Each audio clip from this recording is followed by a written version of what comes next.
and Public Transit, chaired by Senor Jose Pito Terlaje, and also y legislatura en Guahan senatorial member to the Commission on Decolonization and the Committee on Heritage and the Arts, Parks, Guam Products, Hagatna Revitalization, Self-Determination, and Regional Affairs, to which I chair, will now convene this joint informational briefing. For the record, in accordance with the Open Government Law, public hearing notices were given to all senators, stakeholders, and all main media broadcasting outlets. The first notice was on Friday, February 14, 2020, and the second notice was on Wednesday, February 19, 2020. Today is February 21, 2020, and the time is 4:30. The joint committees will hear from confirmed participants whose names appear on the agenda. Today's Roundtable Summit is the first of a four-part roundtable series that will discuss the deep roots of our island's many social problems with the hopes of developing more durable solutions. This series, titled Halek Comunidad, Social Science Solutions to Drugs, Crime, and Other Problems, will be held throughout February and March and bring together scholars, social workers, community advocates, public safety professionals to share their perspectives about the complex histories and realities of many of our island's social issues. The theme for this summit today will be, how did we get here? What can we do next? Confirmed participants for this first roundtable are Dr. Lisa Natividad for social work, Dr. Michael Clement for history, Dr. Kenneth Gofagan Cooper for political science, who is hopefully on his way, Jimmy Teria, Division of Chamorro Studies, GDOE, and Melvin Wampat Borja, Executive Director for the Commission on Decolonization. They will provide their professional and scholarly framework for conceptualizing the origins of many of the social problems we face on Guam, and how we can use that knowledge to develop more effective solutions. And the timing is perfect. I want to recognize those senators who are here. We are very honored to have the Vice Speaker, Senator Talina Nelson, and of course, my co-chair to this, Senator Jose Pito Terlaje, are here as well. So for Senator Jose Pito Terlaje, he is the chair of the Committee on Public Safety, Border Safety, Military and Veterans Affairs, Mayor's Council, Infrastructure and Public Transit, and the vice chair for self-determination on my committee. So thank you all senators for being here at this joint roundtable informational briefing. Halek Comunidad, Social Science Solutions to Drugs, Crime, and Other Problems. We will conduct today's joint committee roundtable summit in a comprehensive approach to develop a sense of understanding on our theme for this gathering today. How did we get here? What can we do next? For today's joint roundtable informational briefing, we'll go over the general rules for public hearing. The conduct of this joint informational briefing shall be as follows. The Joint Committee will hear the presentations of the panelists in the order appearing on the agenda. And so it will be a little bit like a conference in a sense, where everybody will be given about 10 minutes, if that's as much time as they need, to give an overview. Since we are allowed up to 5:30 p.m. to complete the first of this 4 roundtable briefings, the Joint Committee will hear the presentations from the panelists, then open discussion from those seated around the table. If time permits, we will further open up discussion to those attending today's summit. Written comments are accepted from the general public and may be submitted to the Committee on Heritage and the Arts, Parks, Guam Products, Hagatna Revitalization, Self-Determination, and Regional Affairs. They may provide it to the staff for photocopying. For those sitting around the table, please make sure that your microphone is on. when you speak and that you speak clearly into the microphone, beginning with your introduction. So I will go quickly to just some intro comments. The impetus for this roundtable series came from the experiences that Senator Pito and I have had over the past few months. We've been attending public hearings and roundtables and community forums. We have heard the community talk about the need for change, the need for dramatic and real improvements in our public safety systems, and we take those pleas seriously. But at the same time, we have also heard from police officers, social workers, and other professionals that work on the front lines dealing with the many social ills we face today. One consistent theme from these professionals is that Guam's issues involving the committing of crimes, the safety of our community, our high rates of drug abuse, and the like are complex. They are not easily solved. They have deep roots within families and the community. Many people have memories about even just a generation or two ago, with the island being very different, that the social ills that dominate our news today were either non-existent or much smaller in scope. One question that I am constantly confronted with is, how did our island come to this? How did we end up here? Changes in the family dynamic, changes in the way we put food on the table, changes in where we live and how we live, changes or lack of changes in our political relationship with the United States, loss of cultural pride perhaps, identity, feelings of disconnection and alienation from the land. There is an old Chamorro proverb, Tadza Penekat Sinfegi, or I should have probably had Senator Terlaje read that. There are not footsteps without footprints. To learn how we have come to this point, we only need to take a moment and look back and track our progress. But that reflection, gaining that perspective, is critical before we can turn ahead and take the next necessary steps on our journey.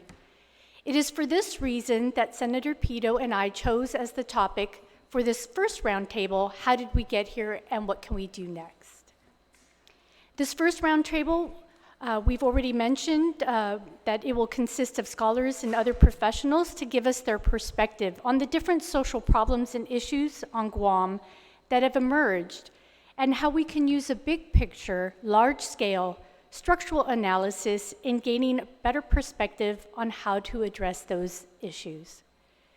The participants will be given 10 minutes in order to lay out a general overview of how, from their professional or scholarly perspective, we can see the origins of different social problems that affect the community today. By understanding these origins, we hope to be able to propose more durable and effective solutions. After that, Senator Pito and I and other senators who are here, such as the Vice Speaker, and I will ask questions and open up the round table for general discussion. We do have some documents and a statement that has been submitted to help support the discussion today. The first is a statement from Dr. Rubinstein, a professor of Micronesian Studies, who was invited to join the roundtable but was unable to attend. He submitted a statement with some of his insights based on experiences with programs aimed at addressing social problems in the Marshall Islands and in Chuuk. We also have 2 academic articles that have been submitted by Dr. Lisa Natividad that she will hopefully give us further insight into during her statements. Situas Maasi, Dr. Natividad. So with that, we'll go ahead and begin perhaps with Dr. Natividad, if you would kindly begin the discussion. Buenas and Hafaday, Senadora Marsh, Senador Terlaje, and Vice Speaker Nelson. Un dankulu na sidus maasi for this convening to address critical issues in our community. I am here today as a professor from the University of Guam's Division of Social Work, as a behavioral health practitioner who's a licensed clinical social worker, a licensed professional counselor, a licensed mental health counselor, and a licensed marriage and family therapist. I'm also here in representation of Ihagan Famalawan Guahan, a locally incorporated nonprofit organization whose mission is to improve the well-being of Guahan's Chamorro women and girls. This is my attempt at simplifying what's very complex, okay? So I would like to focus my time discussing the issues of addiction, behavioral health, suicide, and racism. In the first article provided for discussion today, it was co-authored with Dr. Noreen Mokuwao, who's the Dean of Social Work at the University of Hawaii. It discusses how the island's struggle with the issue of drug addiction is complex. While the chapter was published in about 1998, so it's an old article with old data, the trends remain consistent. If anything, it's much more exacerbated in the present time. The article states, and I quote, Chamorro's per capita income is lower and their poverty rate is higher than the US total population. The article further shared data from a Guam Behavioral Health and Wellness Center 1996 report indicating that 50% of their substance abuse clients reported using meth, 28% used alcohol, and 22% used various substances. Chamorros in particular were noted for manifesting the highest rates of drug use. As a behavioral health practitioner, it is clear that the use of drugs and alcohol is a maladaptive coping mechanism. In my nearly 20 years of clinical practice, my experience has been that people use drugs and alcohol to escape the often harsh realities of their lives, to include the struggles of being impoverished and meeting, or not, the demands of life. In addition, coping with the experiences of life traumas that can include anything from child abuse, sexual assault, intimate partner violence, and intergenerational historical trauma. In addition, the use of drugs and alcohol, while it is not an established causal factor with other social issues, it is often a confounding variable in cases of family violence and sexual assault. So while it does not cause family violence or sexual assault, it is present in about 80% of family violence and sexual assault cases. In the second reading that I provided, Dr. Trisha Lizama and I discussed the poor mental health outcomes of children on island and our island suicide rates. We reported IFA Magunta statistics that revealed that between the years of 2004 and 2009, 77% of children served were Chamorro. Also, nearly 60% of families served by the project reported an annual income of $19,999 or less. This data evidences the intersectionality of behavioral health, poverty, and ethnicity, and Chamorros are faring very poorly. We see the same phenomenon repeated when looking at suicide rates. The most frequently reported circumstances associated with completed suicide were family disputes, personal relationship problems, and financial difficulties. These issues clearly evidence that our people on island are vulnerable and have a difficult time coping with the stressors in their lives. When this reality is transposed atop a colonial history, it becomes clear that Chamorros suffer a classic colonial condition. This phenomenon is evidenced in many other colonized peoples of the world, to include the Kanaka Maoli, or Native Hawaiians, the Maoris of Aotearoa, the Aboriginal peoples of Australia, and in a multitude of Native American Indian tribes throughout the US continent. In the third reading that I provided, Dr. Tim De La Cruz and I shared data of a recent study commissioned by the Judiciary of Guam. In the report, we discussed the grossly overrepresented Chuukese youth involved in the island's criminal justice system, comprising roughly 85% of youth cases. Findings suggest that stereotyping and racial profiling has contributed to these high arrest rates. While the conventional approach to addressing this issue suggests providing briefings for those migrating from across the region to learn modern ways of being, what's often misunderstood is the reality that the majority of crimes committed by members of the Chuukese community did not recently relocate to Guahan. Rather, most were born and raised here. Many have never even been to Chuuk. So this raises the question, what is it about the experience of living on Guahan that results in high arrest rates for the Chuukese population? While easy access to alcohol and the fragmented family structure from relocation plays a big role, perhaps the social interaction and racial profiling plays a critical role as well. So in light of these issues, I offer the following recommendations for where we go from here and what to do next. First, it is clearly established that the return on investments in prevention programming provides major bang for your buck in comparison to spending on treatment programs. It is in this vein that I recommend the development of prevention interventions that aims to strengthen imangofa. Imangofa is the crucible of our community. Hence, investing in teaching the role of families and the role of specific members of the family, for example, the manamko and the manyaina, will help to empower family members to rise to the occasion of their cultural roles of guiding and protecting their families. This can be offered by way of parenting classes to fit the conventional structure of providing social services. Second, ensure the use of culturally proficient approaches to treatment provided by the Guam Behavioral Health and Wellness Center, the Guam Department of Public Health and Social Services, and other contracted services provided by the government of Guam.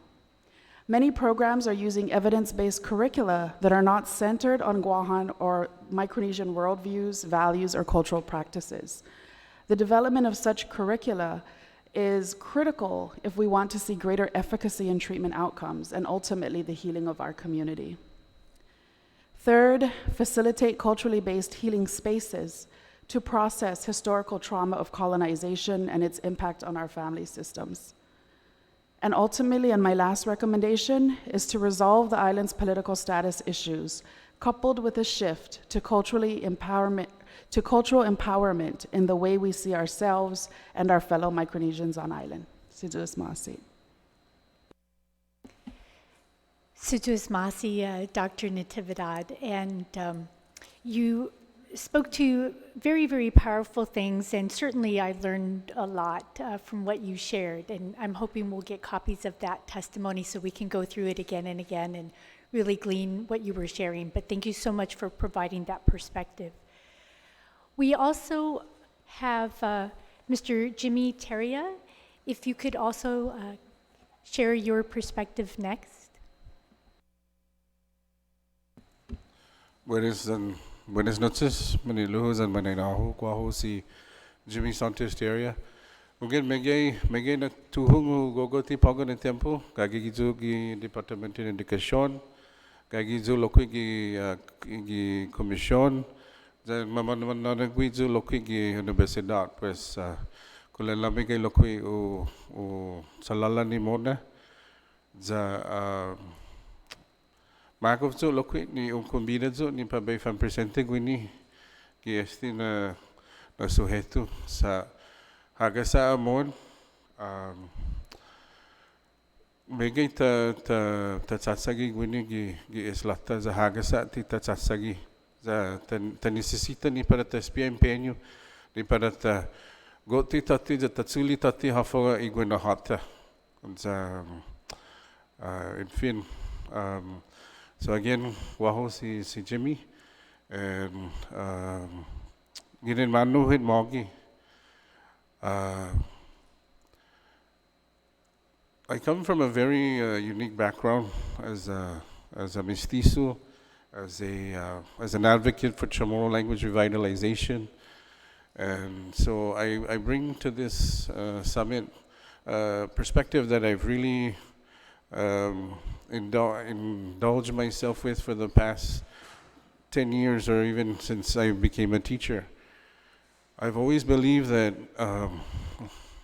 one of my great mentors is quoted for, the language is the fabric that binds us. And without it, sometimes we can lose our ways. There is a huge disconnect with our youth in cultural and linguistical identities. If we continue to ignore some of these things, I truly believe that we really need to have them reconnect. I've seen so many indigenous schools throughout the United States, and also one of the more ones that I'm familiar with is this Navahi in Hilo, Hawaii. They really bring this perspective of indigenizing children from preschool all the way to the post-baccalaureate program. And it was through this program that I was able to see that with strong indigenous identities, students and communities can overcome almost anything. There is the literature, as Dr. Natividad has shared with us. It's littered with what's going on with indigenous communities without a solid foundation and identity. And this also goes with our brothers and sisters that have immigrated to our island. If we don't capitalize on their cultural and linguistical backgrounds, we really are losing them to a society that we think we really know about. We think we understand modernization, and I'm sure we do.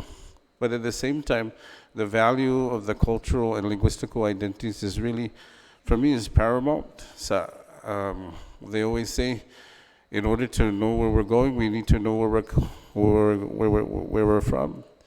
And so, Dr. Rayner from the University of Northern Arizona expresses through, he's got a litany of experts in indigenous education. And so I bring that in terms of bringing and connecting our youth with their language and their cultural identities.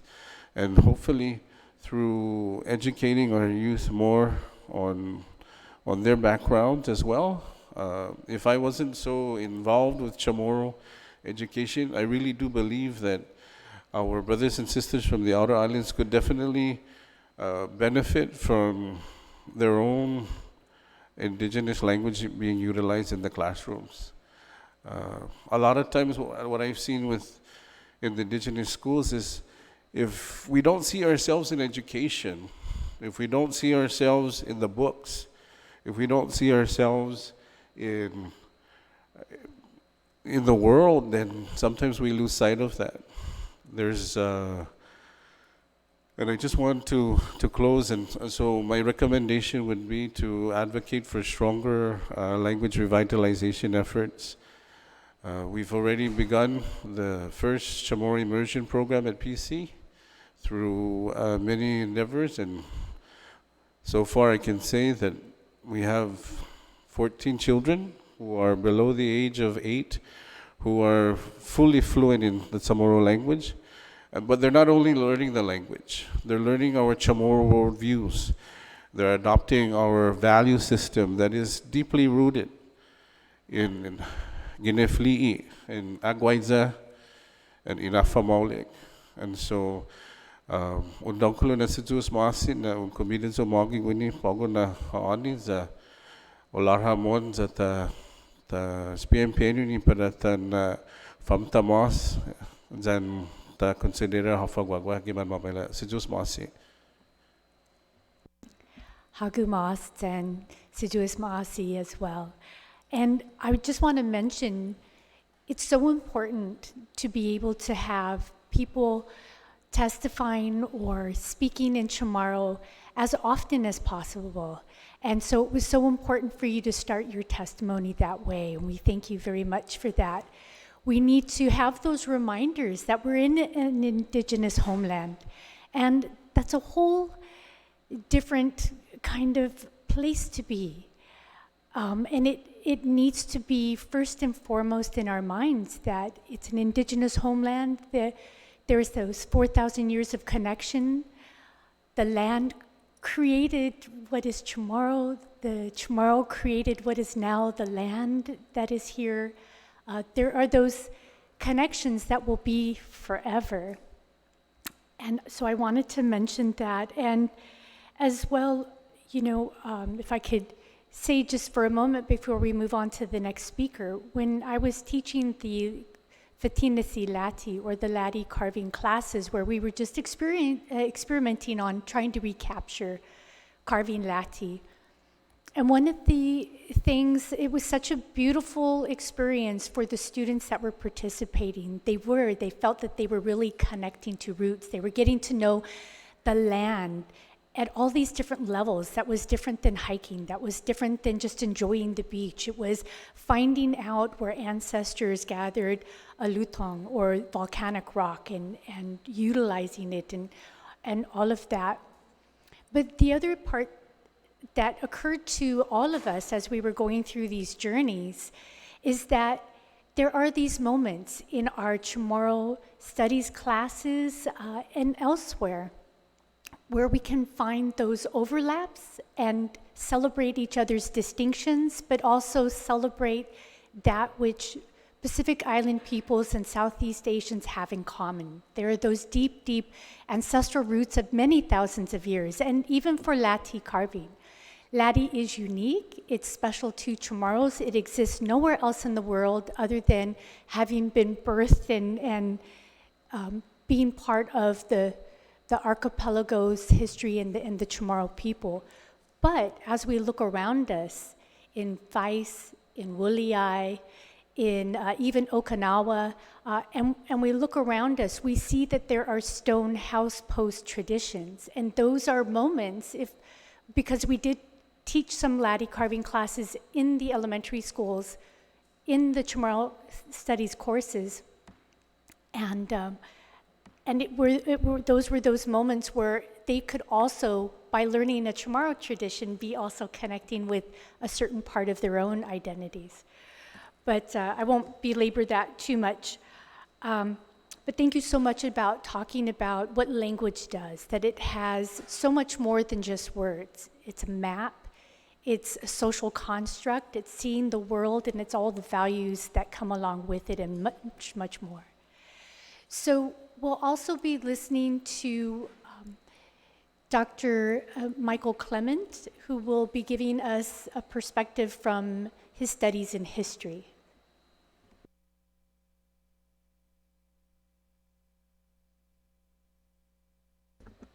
All right, thank you.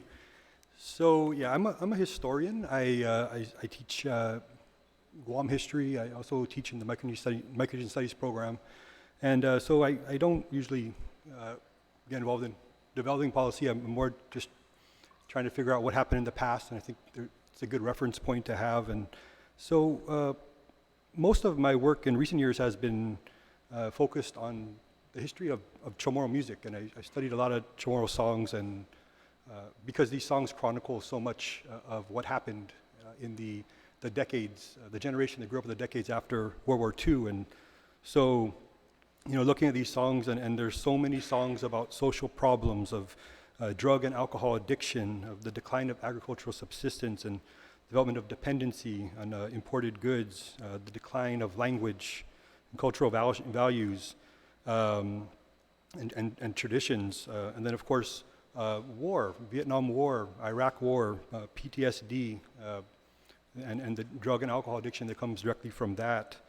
And these problems can all be connected in various ways to the radical transformation of the island that began with the rapid militarization of the island, beginning really in the last year of World War II, when the U.S. began to turn the island into a military fortress. And so, you know, the transition, you know, this is a transition, a change that most societies in the world have experienced. In the case of Guam, moving from a you know, communal, agrarian, religion-centered society to within not even a generation, this new model of individualism, reliance on an industrial military complex, the move towards a secular society, and all of these, you know, the generation that came of age in the 1940s, 50s, 60s had to balance these two very, very, you know, opposite wave system, and the result was a dependence on an economy based on military service and government employment.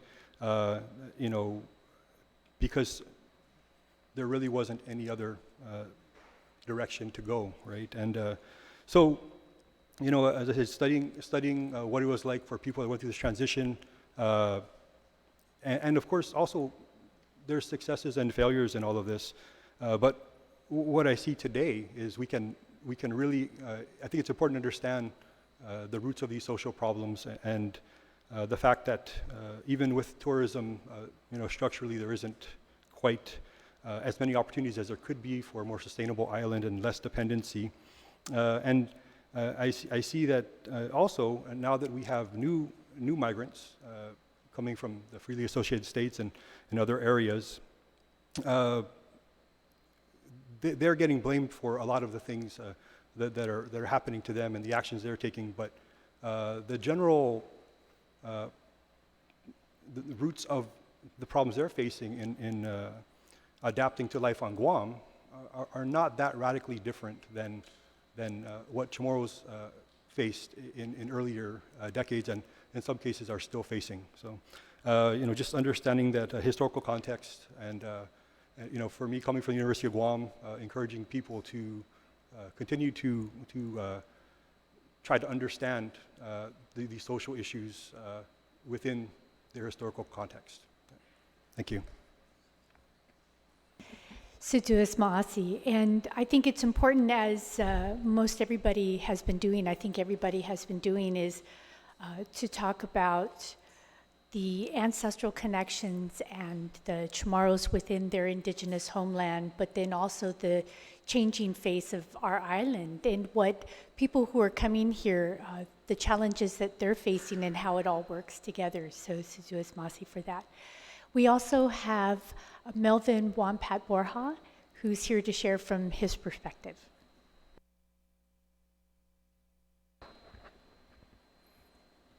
Half the day senators and distinguished guests. Guahusi Melvin Wampat Borja. I am the Executive Director of the Commission on Decolonization. Thank you for having me. Though this is an extremely complex and layered issue, I'll try to keep it as succinct as I can. I spent most of my professional life as a school teacher in the public school system, serving some of the most vulnerable members of our community. In the average public high school on Guam, students are no strangers to drugs, crime, and violence. These issues impact their communities, their homes, their schools. After years of research in this field and doing this work, I, along with many scholars before me, have managed to connect the dots between these issues that plague our communities and the impacts of our long history of colonization. Colonization is more than just about political statuses and plebiscites. Colonization has damaged more than just our sovereignty, and after nearly half a century, it's clear that the perpetual marginalization and displacement of our people has had an impact, a tangible impact on not only our quality of life, but also our identities. I am the generation who was taught to speak English because our parents were punished for or discriminated against for speaking our native language. This has obviously pushed our language to the verge of extinction, but additionally, it has even changed the way that we see ourselves. When being more Western and sounding more American equates to being more educated and synonymous with success, we are also being taught that being less Chamorro is somehow beneficial, even necessary to survive in our rapidly changing island. As an educator, I can tell you firsthand that the impact of identity on a child's development and ability to succeed in school is vast. It's no secret that GDOE is an American educational system, which isn't necessarily bad. However, it does create a disparity between our students and the scholars, writers, and professionals that we all hail as models. For example, every high school student will read a work by Shakespeare once each year in their English classes. They're only required to take 1 year of Guam history, 1 year of Chamorro language to graduate. Furthermore, they rarely will read Chamorro or even Micronesian authors. Why is this relevant? The answer is simple. Our students cannot strive for success if they do not see themselves in the models of success in school. When they see our people on the news, we are the most marginalized people in our society. On Guam, Chamorros and other Pacific Islanders have some of the highest rates of drug addiction, domestic violence, non-communicable diseases, houselessness, and incarceration. These are unavoidable portrayals of our people to our youth. To further complicate issues of identity, we have a long, ugly history of displacement. Many of us know the history of federal land acquisition that today looks like the military occupying nearly a third of the island's landmass. Many of us even know the brutal details of our elders being forcibly removed from their ancestral lands.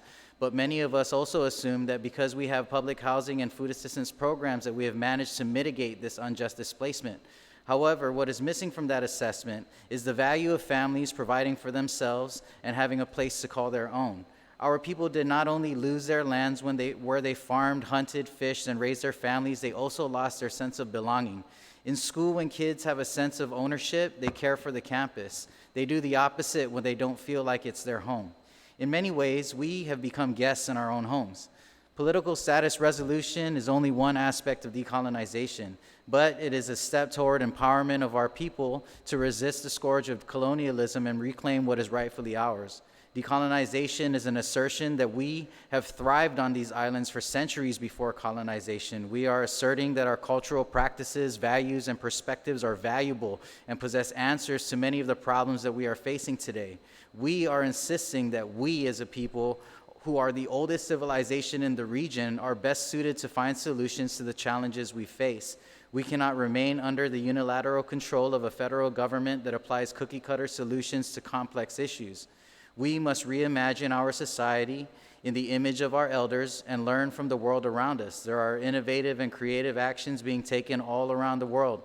We have basic, fundamental, and profoundly powerful cultural values that still guide us in our homes and among our families today. I really believe that if we are able to resolve our political status and gain a sense of ownership of our place, it'll allow us to be empowered to create solutions. Ideas are just ideas without policy. So decolonization, in my opinion, starts with that education. It can progress with self-determination, but we can only manifest it if we embrace our past and that which we hold most sacred. Thank you for having me today. I'll try to leave it there. I think there's a lot more to say, obviously, but I think it just in the sense of what it is that we're discussing here. Sajus Masi for sharing. And as you have all mentioned, these are really complex issues, and so trying to deal with them in a short period of time is going to be one of our challenges for sure, but certainly I think we can hear a lot of common themes.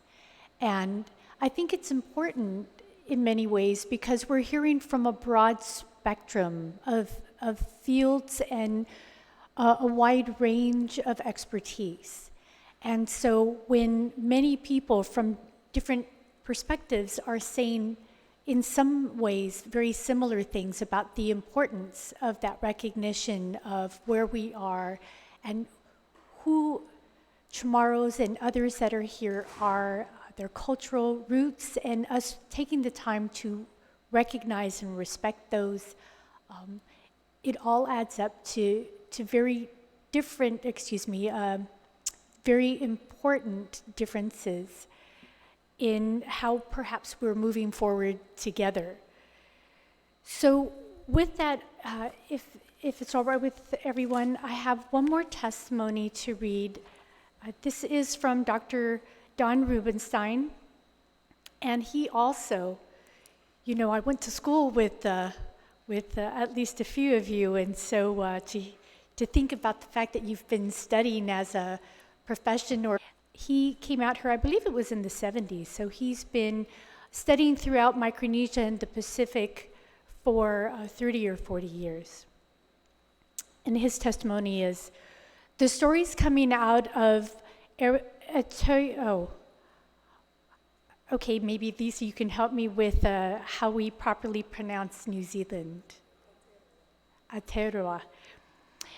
And other Pacifica communities suggest that island leaders are finding that the young folk who are able to develop a firm sense of their own cultural identity and role in the community are at less risk for the problems that are challenging these communities: youth suicide, drug and alcohol abuse, domestic violence, and so forth.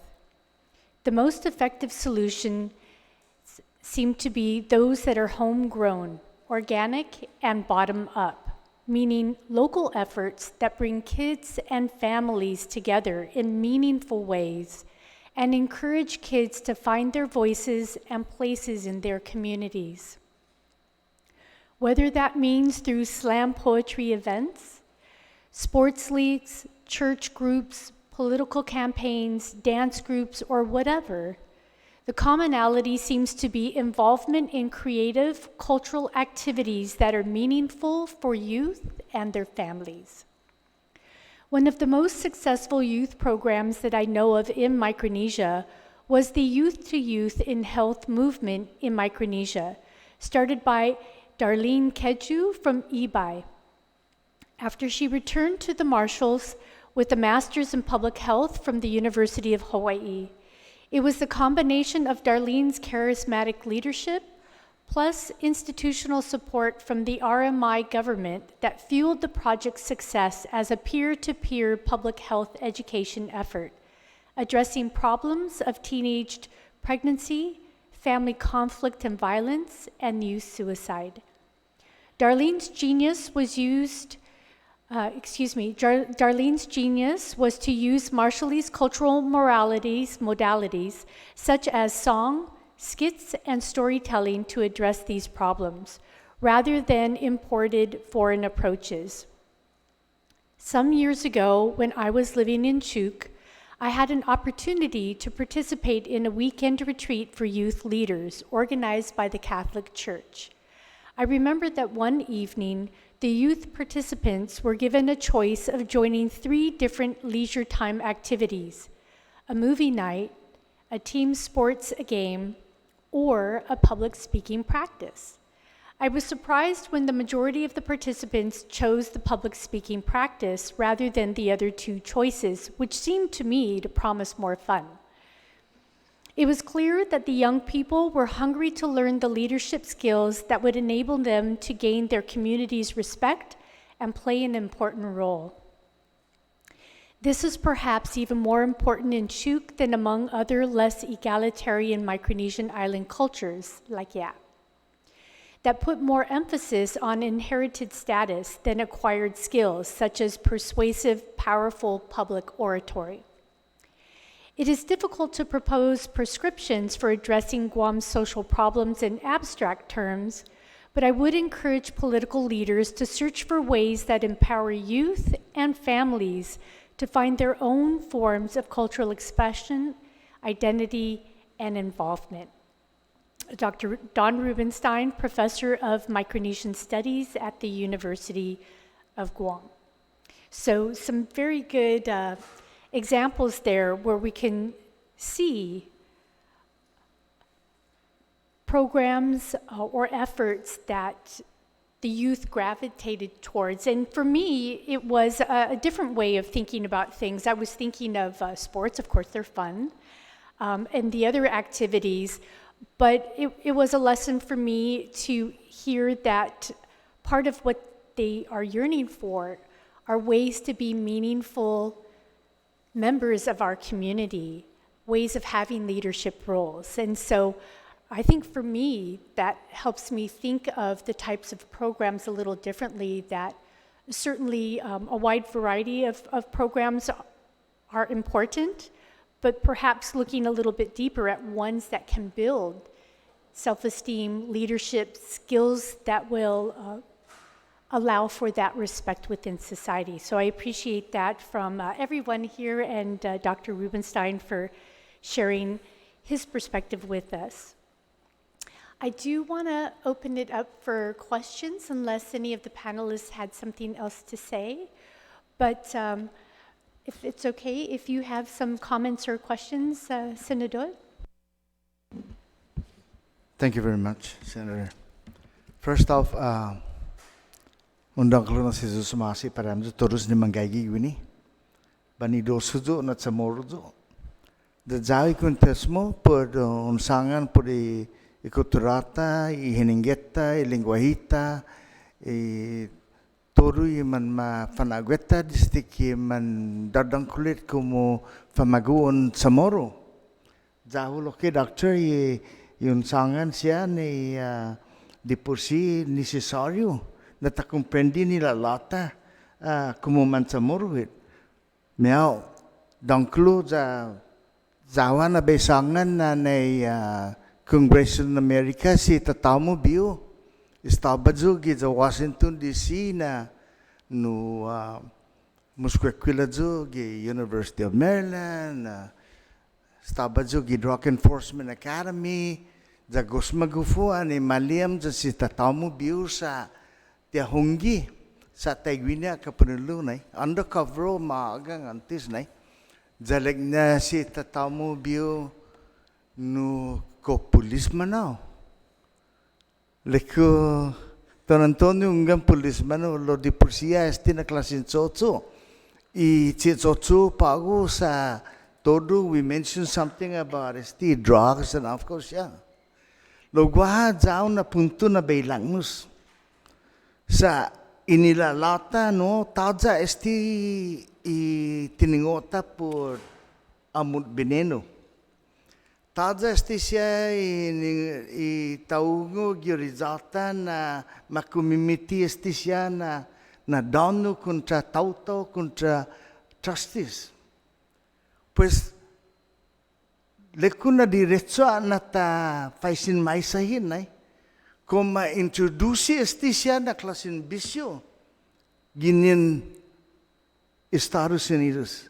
Sa goleliku todo siya I tasusasidi pago na tempo. Nedi bineno dan of course siya I respeto. Guahana taigi respeto sta.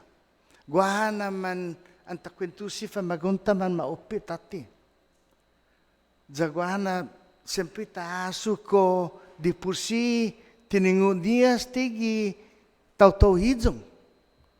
Jago liliko na unggan. Guahat ima praktika ni famagunta. Ginin hijong na tiningo niya. Ja esgi na guahana biyay na matatsungo tati sa janggin bang wekin to sit gi familia no sige tasangani I famagunta.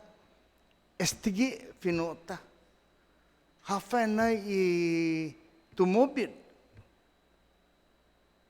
Gi asangang gi English vehicle no lo gua sempre na taatan sa janggin mandanay como familia como mansamoro nai man finue English pes gua na mumbistido to lo ke hafa na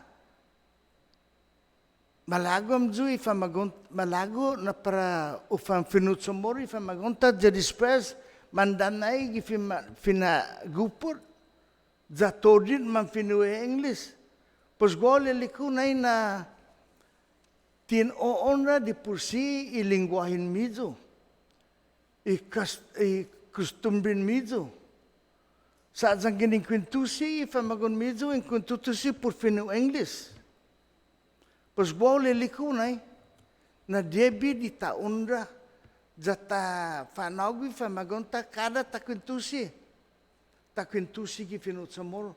Sa ningaya na no matungo finut samoro janggin di kada takwintusi man finu English yet.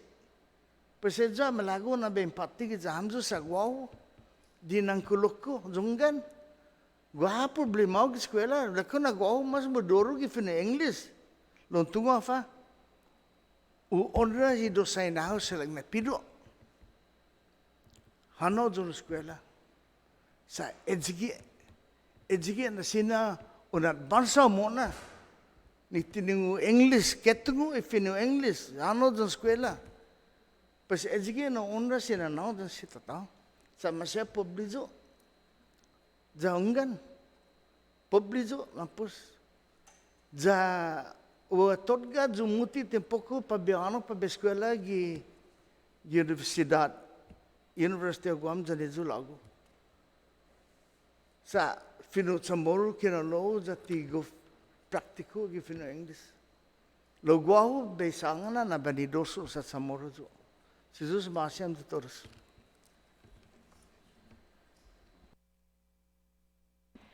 Sujus Maasi Senadot.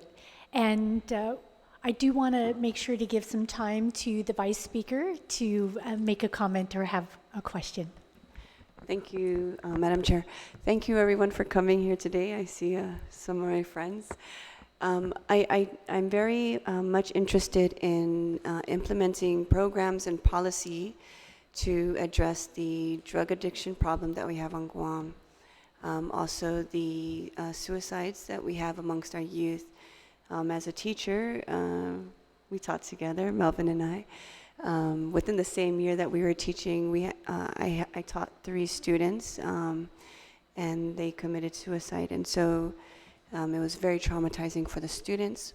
There was very little support given for them because we really didn't have a program in place to help address it with their classmates or a place for them to discuss. So you saw the trauma amongst their group of friends as well. I see that in the third part we would start to discuss solutions on how to address this, and in the meantime I will read the reading material you so kindly provided for us, the case studies, and I thank you for the work and the work that Senator Pito and Senator Kelly Marsh are doing. Thank you. Joyce Masi, Vice Speaker, and thank you so much for taking the time to come here today.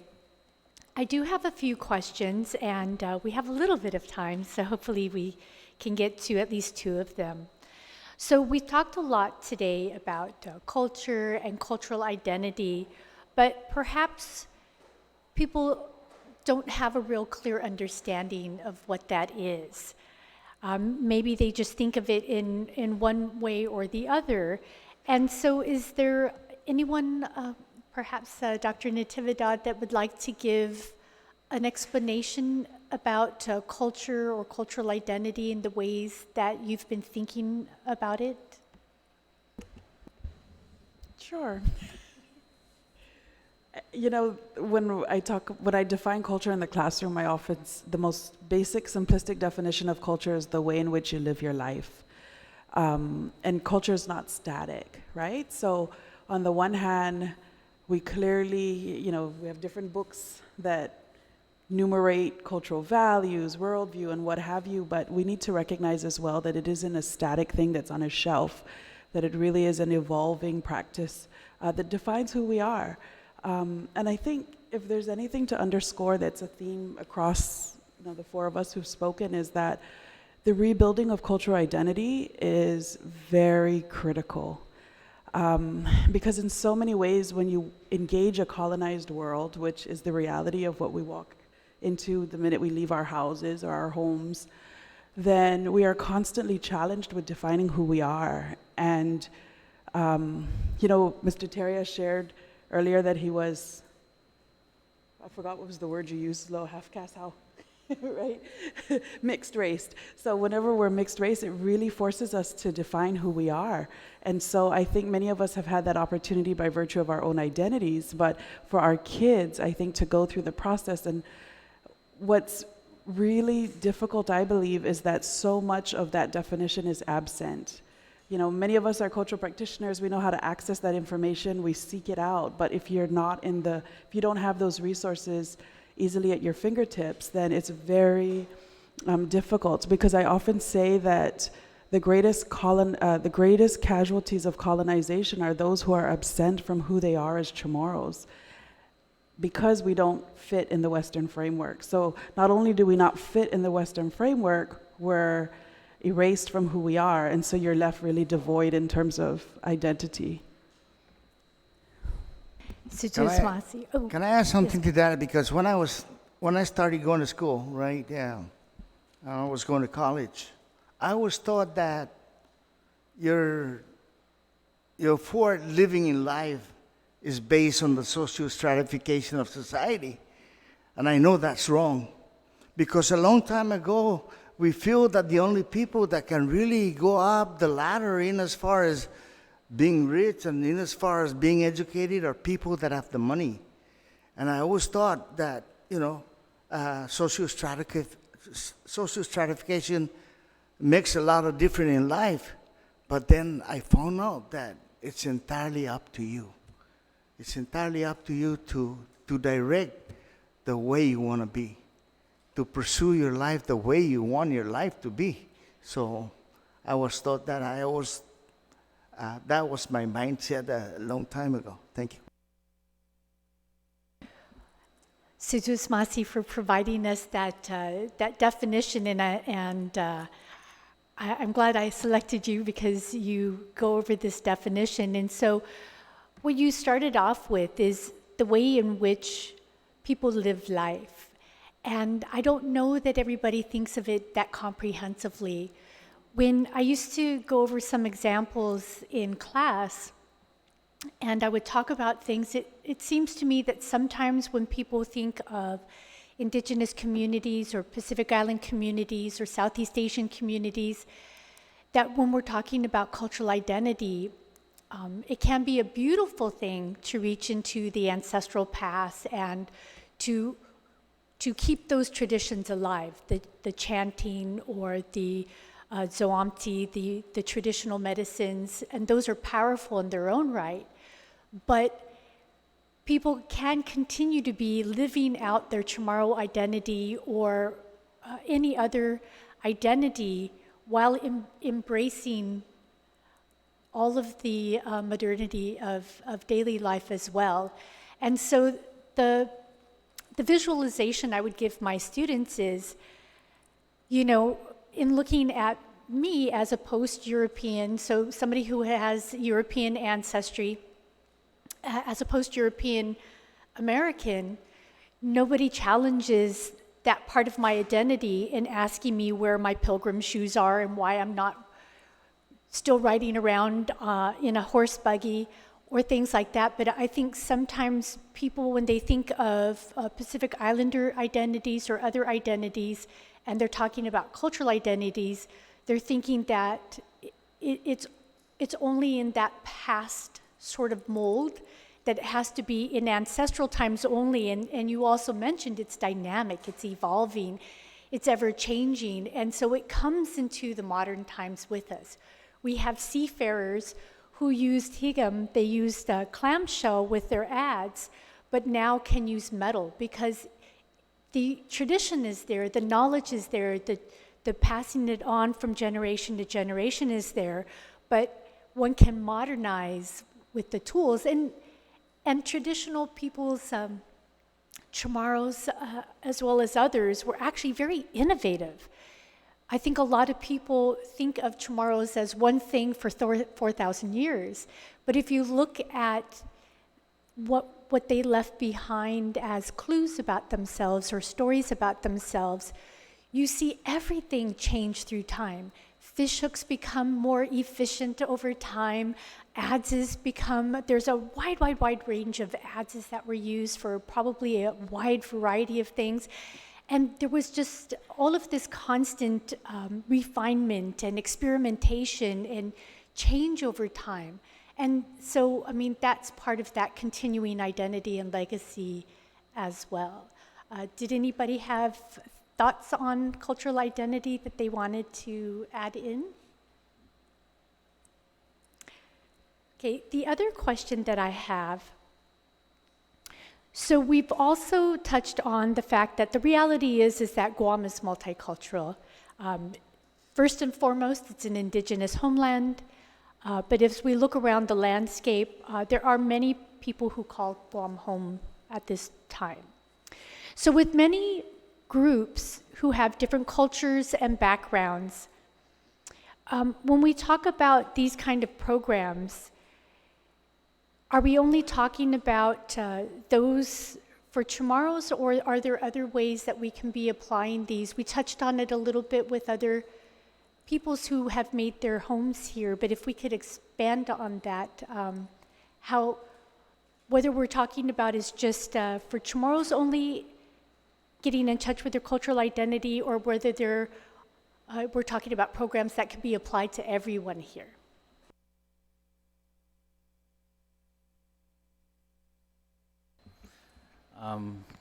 I think that a lot of times when we talk about applying cultural values, or we talk about decolonization or the impacts of colonialism, it tends to become a Chamorro-only conversation about Chamorros on this side and everybody else on the other side, and we draw the line in the sand. But I think that if we're being sincere, we're being genuine about embracing our cultural values, Chamorros have had a long, rich history of connection to peoples from all over the world. One of the famous chiefs in history was a Chinese that was just poksai into our community, so to speak. this is our way. You know, we have connected with our neighbors for centuries. We have shared, we have collaborated, we have helped each other.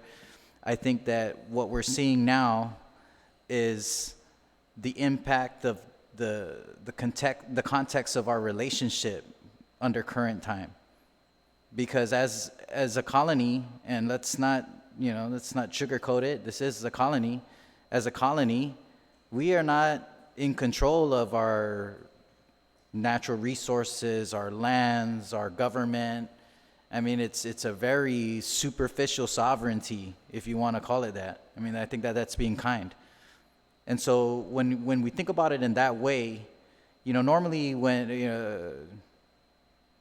I think me along with a lot of Samoros in the room will agree that when you go to someone's house, you act accordingly. It's not your house, right?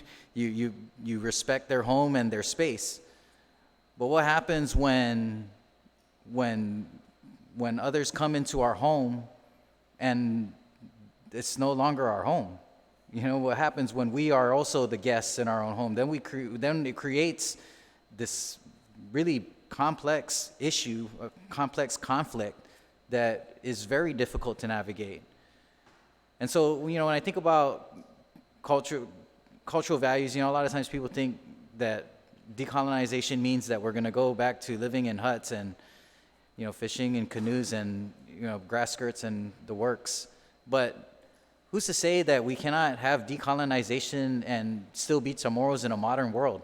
I mean, the world is like, you know, like Dr. Natividad said, you know, culture is not static. Culture is constantly changing. I mean, the definition of culture is to change. And so we change and we adapt.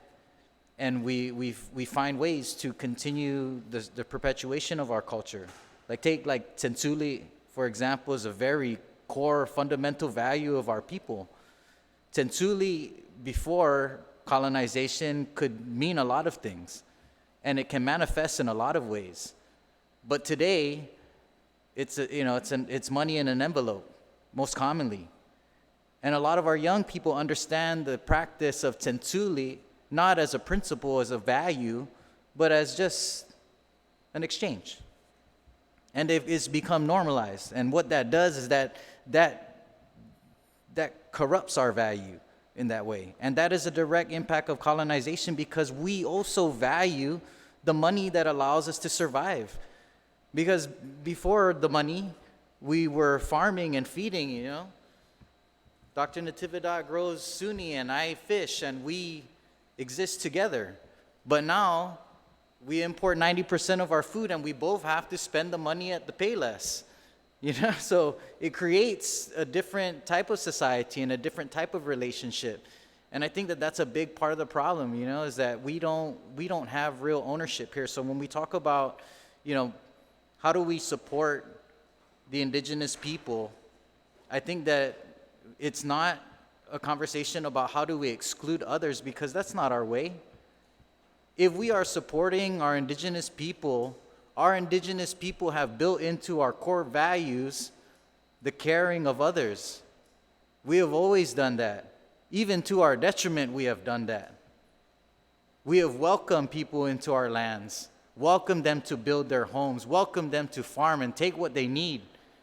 And we never got it back in a lot of times, you know, a lot of cases. And so, you know, I think that that's it's a fundamental difference in the way that we see sovereignty, what sovereignty means, you know, what decolonization means. If we are only going to just talk about the concept of it, you know, and the ideology of it, and there's no empowerment for us to effectuate the change, then it's just, you know, superficial conversation like we have with the feds when we want to increase our level of self-governance. And so that's the way that I look at it is, yes, absolutely, there is a very real need for us to address these issues within our community, not only for our indigenous people, but also for our neighbors that are experiencing these impacts in a very similar way. You know, I think that the compact of free association is in of itself an instrumentality of colonialism. Keep in mind that we were not involved in the negotiation of a compact, you know.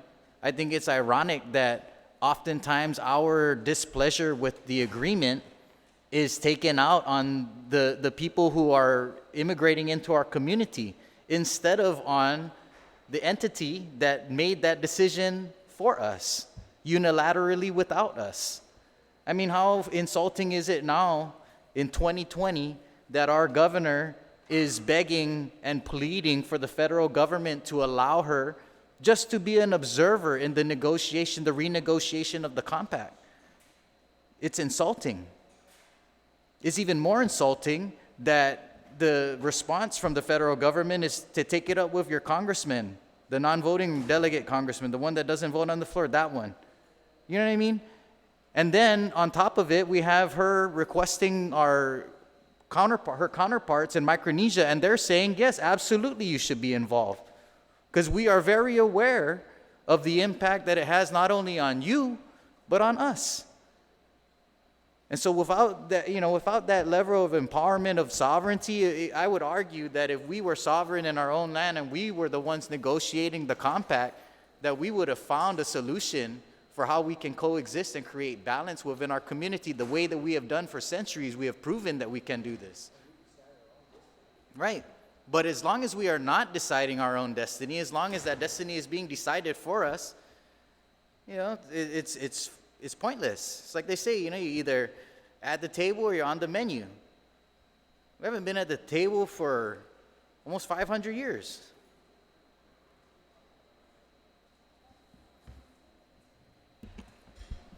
Thank you for that question, Senadora, because it really is a very critical one as we engage how we reclaim our identities and our sovereignty on our island in the midst of colonization. So, kind of going back to your original question that you posed, right? If I made the decision to go move to Japan and to live there, it would be understood that I would have to learn to speak the Japanese language, that I would have to learn not only their customs and practices, but how to be respectful as an outsider engaging those processes. Here on our island, I feel like I'm honestly at the point in my life where I refuse to be apologetic anymore about creating and sustaining space that is Chamorro. This is our homeland. We should not have to apologize or justify doing anything that's Chamorro, because if we don't belong here, where do we belong?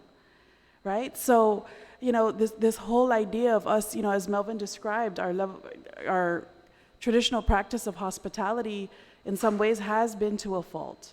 And so I think now that so much, if you can even use sort of the island's footprint and DOD's footprint as a metaphor for what holding space looks like, not even one more acre, right? How do we slowly reclaim the space that's our own?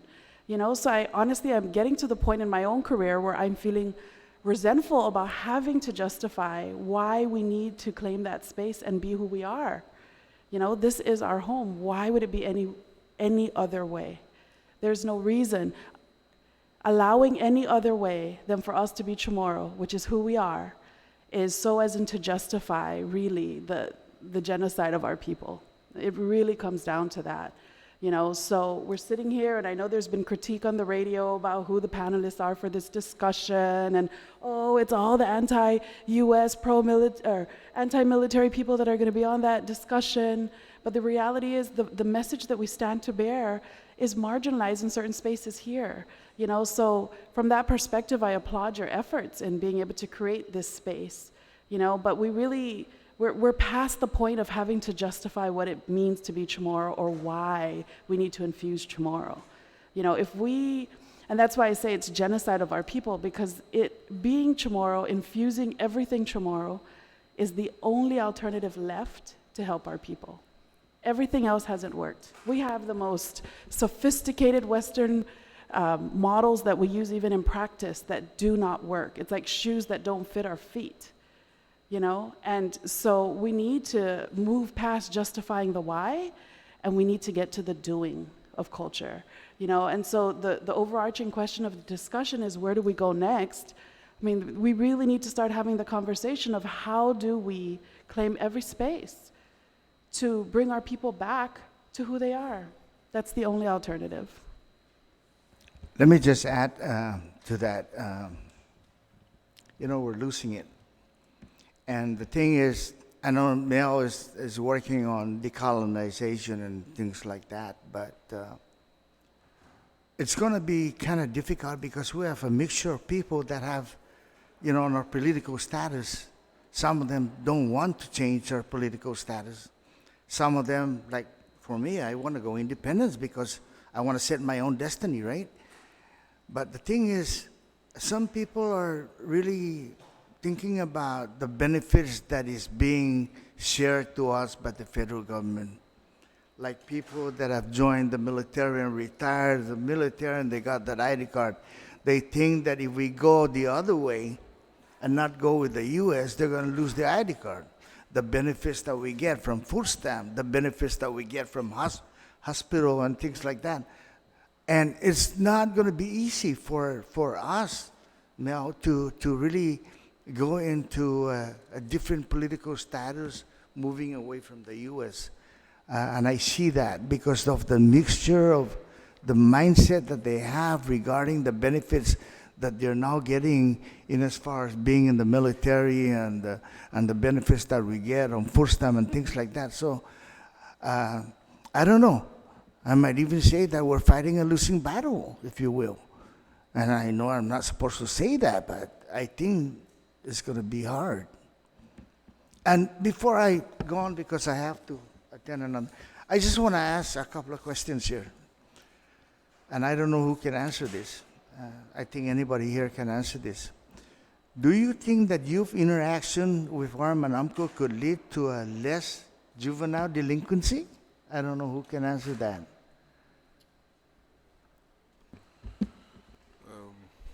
Ti go flazizu purezu ki tagi ki social abundance sai now lo ginin gwa confidential amur ki ma poshin na sakin za gwa un sai na alog na tagutus I manainata ki famagonta ma tapola I manainata ki manamko tapolo siya ki halomi center ni po fam bibingo lugar ni fam bibingo za ni famagon pues hungen ugof even ilingwahi lokwi. The reason why so many of us have lost our linguistical connections is because there's no intergenerational interaction. And the only way we can regain some of these ifinota is we really truly have intergenerational transmission.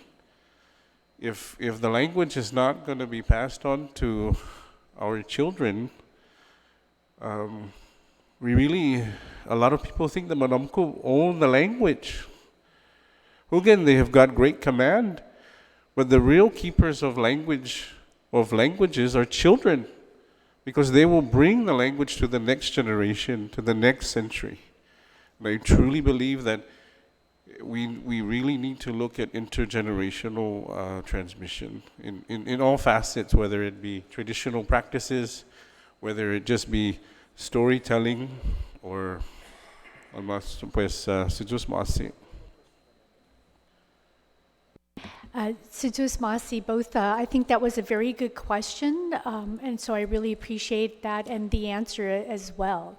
Is, looking for those moments of that intergenerational action, that transmission of knowledge, that transmission of so many things that are just a natural transition transmission when there is that interaction. So we have one more group that's coming in after us. So if I can, I'll just summarize some of the points that were made across the panel. And I thank the panel very much for coming here and sharing their observations and the lessons learned and everything that they've been working towards for the last 20, 30 years or so. So definitely in policy and elsewhere, having to reinforce and find those moments of connectedness, how to connect us to each other, how to connect people to their identity, how to connect people to the land, to elders, as Senator was mentioning, to those values, to all that it is to be cultural here and living life here. We do have some educational models, such as the immersion programs, which I'm very excited about. We've seen great success with them in other places as well. And even just localizing our education system, which we're going through some models where we're starting off with understanding us first, and then building on that, which is a model that many places use. They begin with them first, and then they build on it and expand our children's world, basically, rather than so often we're looked at as being very small within a very large world. But I think that we will have vast differences if we view ourselves and learn about ourselves and root ourselves in that way. Cultural identity, having programs that are really working towards that in so many different ways. I mean, it's almost endless, the types of programs that we could have that do that. The expression, the infusing throughout the island, where it's not just one small thing here or there, and we do it as a polite nicety, but it needs to be much more than that and much more meaningful than that. Finding programs that help all of us become meaningful members in the community. And that can be done in a variety of ways, through traditional means, through some of these more modern means that have come through here, but keeping that guide by some of the things we've talked about. And definitely needing to have a real voice, especially what really came across is for Chamorros, lacking that voice in their own homeland and feeling like guests. So those were some, I'm sure we could go even farther, but those were some of the things that really stood out to me, and I appreciate everything everybody shared. The radical transformations, that's certainly a part of this all, how quickly it's all happened, how quickly from the 1940s, where the landscape was 94% Chamorro, to now not even being a majority, to 42% of the land. Huge transformations in the land, in the demographics, in our daily lives.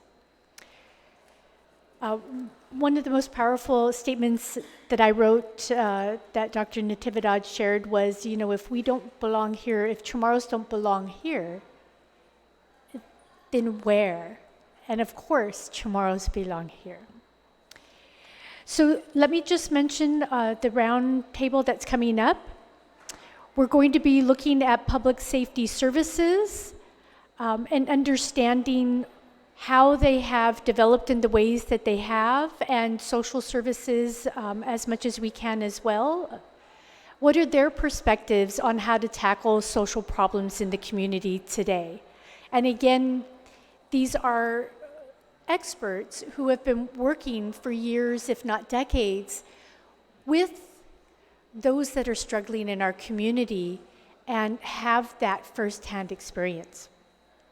And then we will be moving on to, in the next roundtable, to NGOs and NPOs. And for the fourth one, this one might be the farthest for people to understand how to conceive, but even bringing in our environment and how that adds to our social problems. So the joint committees will accept written testimonies and comments on today's informational briefing for the next few days. Please address your written testimony specifically to the Committee on Public Safety, Border Safety, Military and Veterans Affairs, Mayor's Council, Infrastructure and Public Transit, and submit it to office.senatorkelly@guamlegislature.org, or it can be brought to the Guam Legislature.